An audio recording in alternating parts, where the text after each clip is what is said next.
marloquette entre le père et la mère de Shimshon, avant que Shimshon ne naisse. Lui, il lui disait, c'est à cause de toi qu'on n'a pas d'enfant, c'est toi qui es stérile.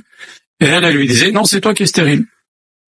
Et voici que l'ange dit à la mère de Shimshon, Madame, s'il te plaît, accepte que tu es stérile.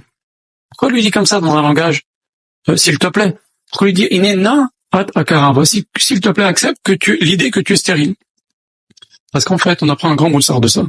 Quand il y a deux personnes qui se disputent, si tu vas voir la personne qui a raison, et tu lui dis, t'as raison, tu vas faire que renforcer la marloquette.